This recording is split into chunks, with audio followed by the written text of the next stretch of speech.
Allez, bonjour à toutes et à tous, ravi de vous retrouver. Émission qui sera probablement assez rapide aujourd'hui. Je suis malade, donc je ne peux pas répondre non plus à vos messages et je voudrais vous dire qu'ils s'accumulent assez vite. Donc soyez un petit peu patients en ce qui concerne donc la réponse aux messages que vous pouvez envoyer soit par email, soit sur Discord, soit TradingView. Voilà, hein. Donc je fais de mon mieux avec le temps que j'ai. Mais là, j'ai besoin de repos, donc je bosse quand même, je vous fais le minimum, hein. Attention, hein, je passe pas la journée au lit non plus. Mais voilà, donc un peu de patience et de tolérance par rapport à tout ce qui a trait au délai de réponse aux messages. Sinon, on commence. Donc le Bitcoin. Eh bien, ça y est. Donc je vous l'avais dit de faire attention en même temps avec les ventes. Maintenant, je vous ai dit de faire attention avec les achats aussi. Je pense qu'on est donc dans un bon cadre. En ce qui concerne la partie Bitcoin, on a donc réaction ici à l'approche de ce support. Attention à ne pas considérer ça non plus comme le bottom de tous les temps à acheter. Je pense qu'on ira sous ce bottom.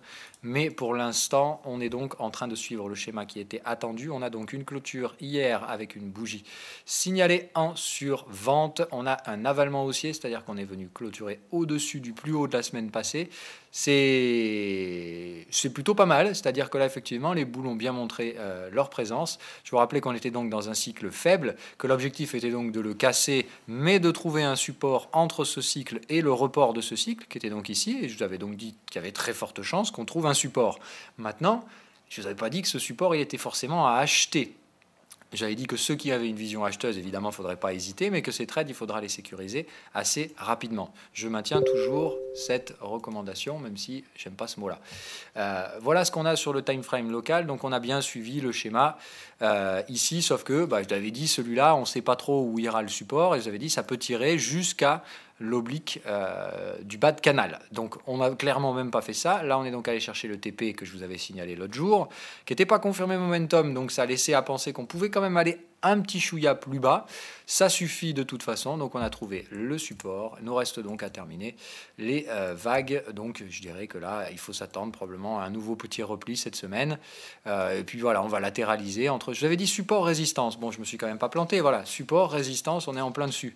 Maintenant, je pense pas qu'on va nécessairement franchir la résistance non plus. Si on la franchit, ce sera que pour aller à 7008. Et je vois difficilement le Bitcoin aller bien au-delà pour l'instant.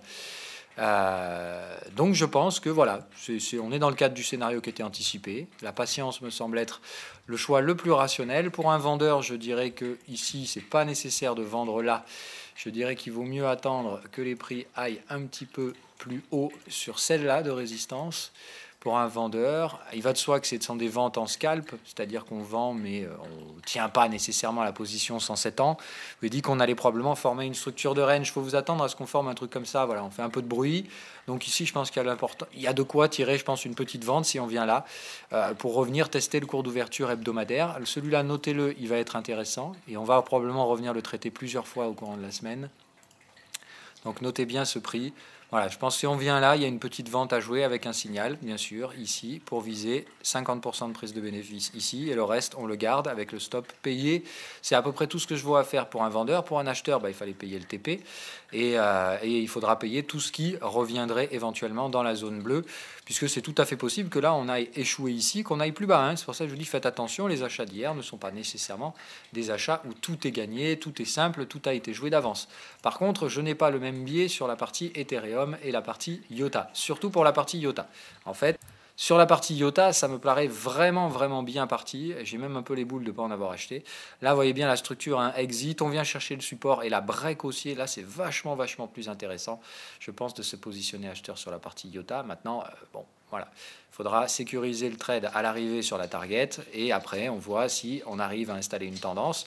C'est le seul cas de figure où on peut installer une tendance quand vous avez un exit suivi d'un breakout. C'est le seul cas où vous pouvez reverse une tendance assez brutalement. Maintenant, attention, il faut être conscient qu'on a de fortes chances d'échouer ici sur les différentes résistances et d'installer un range d'abord avant d'installer une tendance haussière. Ce qui est donc un retournement de type classique.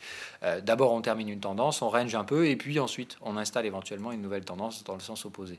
Moi, je pense que de toute façon, Bitcoin et Ethereum, il ne faut pas non plus être super fou à l'achat, mais je pense qu'on peut tirer vers les résistances légèrement supérieures.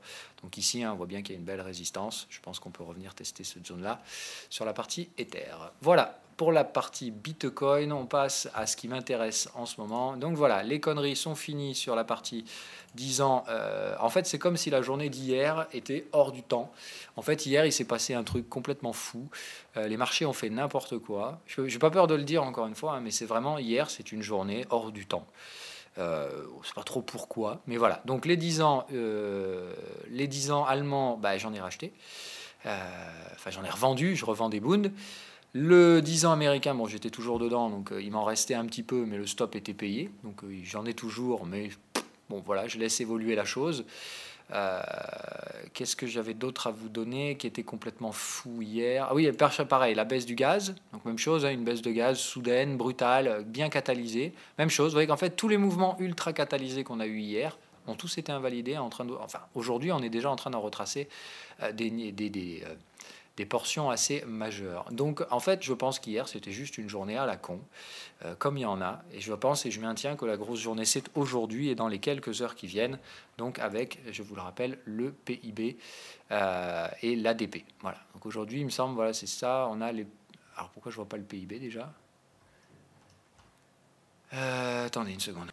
Oui, donc on a bien un PIB trimestriel attendu à 2,3% et moi je pense qu'on sera en dessous de ça à 14h30. Donc d'abord l'ADP, 14h15, puis 14h30, The Big One. Et on a même le Beige Book ce soir. Mais moi je pense que le gros morceau c'est vraiment ça, le PIB. C'est étrange qu'on ne le voit pas d'ailleurs sur TradingView. Allez, donc voilà, tous ces actifs, hein, donc le gaz, moi j'étais resté à l'achat en partie, hein, c'est-à-dire que j'ai déclenché une perte, non un gain en fait, c'était un stop gain. Donc un stop gain partiel quand on a vu que ça tombait sur le gaz. Bon, je remets pas pour l'instant parce que je sais pas trop franchement ce que représente ce mouvement. Je vais attendre une stabilisation. Même chose pour le gold, hein, voilà, tant qu'on n'a pas cassé l'oblique, je pense qu'il n'est pas nécessaire de se surexposer. Il faut vraiment dépasser ça et après au-dessus, effectivement, on passera comme dans du beurre. Maintenant, pour l'instant, on est sur le trade ultra spéculatif. Si vous mettez du levier, vous êtes plutôt mal barré. Même chose, je pense, sur l'US Oil. On pourrait s'attendre, je pense, à des petits retracements dans les prochains jours, mais simplement des retracements. C'est-à-dire, je pense, hop, revenir tester des petites résistances un petit peu par là. Vous voyez la médiane de l'ancien range. Je pense qu'ici, on peut trouver un peu de vente. Bon, après, moi, je préfère pas jouer l'US Oil maintenant. Je pense que le gros du mouvement a déjà été passé, même si je l'ai raté. Je préfère pas courir après les prix, si vous voyez ce que je veux dire. La partie euro-dollar, même chose. Hier, grosse connerie ambulante sur le DXY. Donc, on est revenu sur mes points d'entrée, hein, parce que moi, j'avais donc acheté l'euro-dollar ici. De même que le DXY, on est juste allé chercher un niveau hier. Aujourd'hui, on a bien les retournements, on a bien les triangles et la pattern bullish. Je pense qu'on a un bottom sur lequel on peut sans problème gérer son risque, c'est-à-dire placer ses stops pour acheter l'euro-dollar, ainsi que le dollar, ainsi que le GBP-USD. Voilà. Donc moi, tout ce merdier, j'ai tout acheté. Donc GBP-USD, euro-doll et vendu le dollar. C'est les scénarios que j'ai en ce moment. Que j'ai initié hier, hein, voilà, et c'est à peu près tout. Alors Tesla, hier, j'ai pas trop compris le pourquoi du comment, mais bon, tant qu'on revient pas au-dessus de ça, je vois pas de raison de s'inquiéter. J'attends maintenant que, bam, voilà, on enfonce un bon gros coup. Allez, on va parler des indices américains, évidemment, puisque c'est le thème de la journée. On va regarder le S&P 500, alors on va regarder le SPX. Voilà, donc évidemment, comme d'hab, les petits malins américains ont tout fait pour ne pas clôturer au plus bas. Hein, voilà, sinon ça aurait été comme d'hab la catastrophe. Il faut surtout pas que Wall Street donne un signal de vente. Donc voilà, quoi qu'il en soit, le signal de vente est quand même donné. Hein, ils font tout ce qu'ils peuvent, mais n'empêche que bah, voilà, ce range, on y a passé 2 semaines et c'est terminé. On en est sorti par le bas. Donc bah, quand on fait un range et qu'on sort par le bas et que ce range se trouve sous une résistance, c'est ce qu'on appelle normalement un retournement de tendance. Donc évidemment, c'est pas parce qu'on n'a pas perdu 5% hier que la tendance n'est pas baissière. Hein. Voilà, la tendance, pour moi, elle est baissière maintenant, mais on est sur ce gap. Donc il faut faire attention. Wall Street n'a pas clôturé ce gap, et ça, ce n'est pas normal. On aurait dû le clôturer, parce qu'en sortant de cette zone-là, je ne vois pas ce qui nous empêchait de clôturer. Donc pour l'instant, c'est juste parce qu'effectivement, je pense qu'on a ce catalyseur PIB, et donc la bataille reste toujours assez vive entre acheteurs et vendeurs. Les acheteurs ne veulent rien lâcher. On est en pullback sur l'oblique ici. Hein. Donc voilà, aujourd'hui, le catalyseur PIB. Donc là, on est remonté ici, hein, déjà. Il faut vous dire que les futurs sont déjà remontés à 2703. Donc l'option numéro 1, le PIB, fait plaisir au marché. On réintègre le range, cette fois sortie haussière. Hein. Vu qu'on a fait une sortie baissière, si on revient au-dessus des 50% du range, c'est-à-dire que la limite aujourd'hui pour un vendeur, c'est 2720. Si on commence à installer des clôtures au-dessus de ça, c'est que le marché est haussier. Hein. Voilà, il ne faudra pas y aller par 4 chemins. Sortie baissière invalidée égale sortie haussière derrière. Hein. Donc j'arrêterai de vendre les marchés américains. Maintenant, je pense que ce n'est pas le cas, que dans le meilleur des cas, effectivement, on va avoir une petite poussée pour venir tester les 2720, clôturer le gap, et derrière, bam, on s'en verra probablement un bon -5, -7 en quelques jours. Hein. Voilà. Pour moi, de toute façon, toutes ces zones support, je vous l'ai dit, ne sont pas des zones support. Si vous prenez mon SPX, tout ça, je défonce. C'est-à-dire que tous les supports ici, derrière, je les matraque. Maintenant, celui-là, on l'a marqué. C'est le premier. Je veux dire, entre celui-là et celui-là, je m'attends peut-être à ce qu'on les marque d'abord. C'est-à-dire qu'aujourd'hui, je me dis, on peut très bien faire pof, on vient fermer le gap 2719, pof, on finit là ce soir.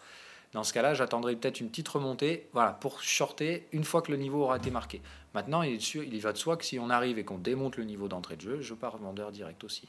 Tous ces niveaux, ce seront des niveaux à renforcer. Ils ne feront pas support, donc évidemment, c'est tous les niveaux à partir desquels je vais me réexposer en tant que vendeur. Je vise toujours la même chose, c'est-à-dire, voilà, on est là, ok ? L'objectif pour moi, c'est d'être dans ce canal. Donc tout ce qui se trouve au-dessus de 50% du canal, tous les supports, je vais les vendre. Voilà. Donc là, peut-être celui-là, mais vous voyez, celui-là, il est sur la médiane du canal, mais théoriquement, ça ferait encore un autre support ici à vendre en plus. Voilà. Vous voyez, cette zone support-là, vous vous dites, voilà, normalement, je pourrais la dégommer elle aussi.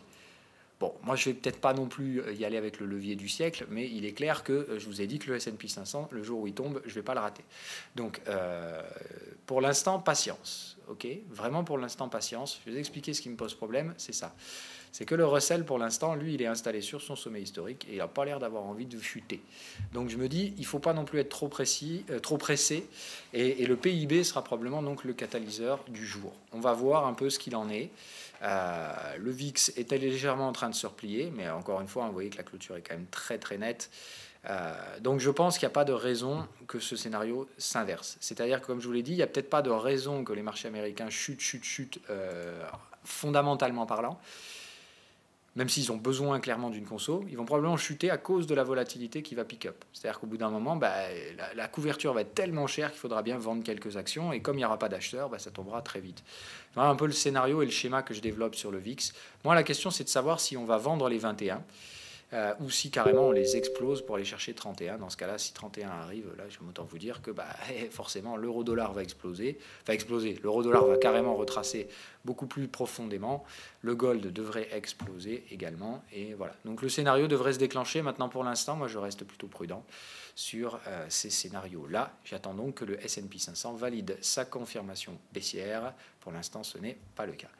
Sur ce, je vous souhaite une agréable journée de trading. On se retrouve demain. Donc soyez prudents sur le GDP. La clôture ce soir est importante. Tant qu'elle se fait, je pense, sous 2719, ça reste bear. Mais ayez conscience qu'on peut donc tout à fait y retourner du fait qu'on a laissé un gap ouvert. Ce gap, donc voilà, il est tout à fait possible qu'on revienne le fermer ou qu'on revienne aller chercher au moins la partie basse du chandelier ici. Maintenant, il va de soi que si on est à 2007, que le GDP est négatif à 14h30 et qu'on revient ouvrir le futur ici, parce que c'est ça que je veux vous dire, si le GDP est décevant, là le marché il essaye de remonter, il y a deux options, si le GDP est plutôt conforme au consensus ou pas décevant, et que l'ADP n'est pas mauvaise, on va probablement essayer de refermer le gap, c'est-à-dire revenir à 2719, un truc par ça, revenir chercher le plus bas d'hier, c'est-à-dire effectivement 2717-19. Si le GDP déçoit, le futur, là, il va faire PAM, il va venir ici et il va vous ouvrir sous le plus bas d'hier, et là, effectivement, on va enquiller les supports les uns après les autres. Okay, c'est les plusieurs options. Si le GDP déçoit, il faut être sûr que le futur va aller se positionner sous le plus bas d'hier pour démarrer tout de suite en tendance baissière avec un gap baissier. Et ça fera pas plaisir évidemment aux acheteurs qui probablement prendront le schéma des ventes assez rapidement sur les indices. Allez, bye bye et à demain.